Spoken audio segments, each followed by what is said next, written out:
Baruch Hashem, we begin another incredible week of learning 5 minutes of tefillah. We're in the middle of the Pirkei Siyum, the concluding remarks, and as we started realizing the last week or two, this is not a simple concluding paragraph, but rather perhaps a sefer onto its own, concluding remarks in which he goes through Inyanei Tefillah, and even he goes deeper and deeper into areas of how we connect to Hashem. And in the previous year, we spoke about the sar of the Shechina, the pain, the critical need that we have to feel how much Hashem is in pain. Why?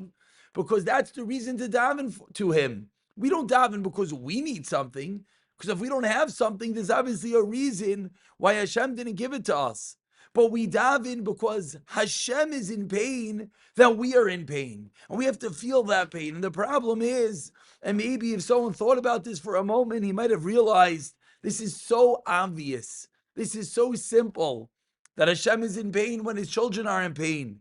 So the question is, why are we so far from internalizing that pain of the Shekhinah? We're light years away from certainly feeling the pain on a visceral, on a physical level, but even on an intellectual, on an external level, we don't really understand and feel that Hashem is in pain. And the question is why? And says Hashem Shempinkis that this is really an approach. Anytime we realize we don't fully understand something, he says we have to go to the depths and understand what is bothering us. If we have a problem, if we don't understand something, there's a reason. Where does that roadblock, where does that blockage come from? It says Hashem Shavinkis, let me try to explain it to you. Because when me and you and us mortals think about tsar, think about pain, what do we conjure up? We conjure up a lack. I'm lacking something. I don't have something. So I'm in pain.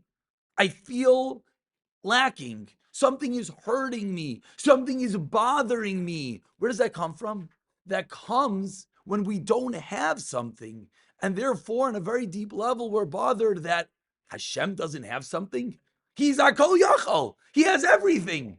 And even on a deeper level, if Hashem wanted something to happen, He can enable it. Says Hashem Shavinkis, Titus Arasha is sitting there in the Beis HaMikdash, and he's sitting there and saying and doing the worst things in the Holy of Holies in the Kodesh HaKadoshim. If Hashem so willed at that moment, if it really bothered Hashem, if the Shekhinah was really in pain, you know what Hashem should have done? Zap, done. Titus is dead.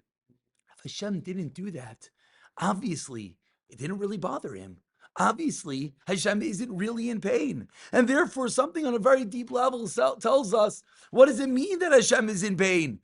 He's lacking something? Well, He can't be lacking anything, so it can't be that He's in pain. So what does it mean to feel the tsar of the Shekhinah? It says Hashem Shabikis, let's go one step deeper. He says that the crux of the philosopher's issues with understanding God is to understand how the entity called HaKadosh Baruch Hu, how Hashem, how the creator of the world, comes all the way down to this world, how he's intimately involved in each and every minute and teeniest detail of mere man. And the philosophers are bothered. How could that be? How could this God that is so great, that is in control of everything, how could He be busy with my little issue that I stuck my hand in my pocket and instead of pulling out my credit card, I pulled out my license? That's what Hashem is worried about. And at the very crux, the philosophers couldn't fathom how this entity called God,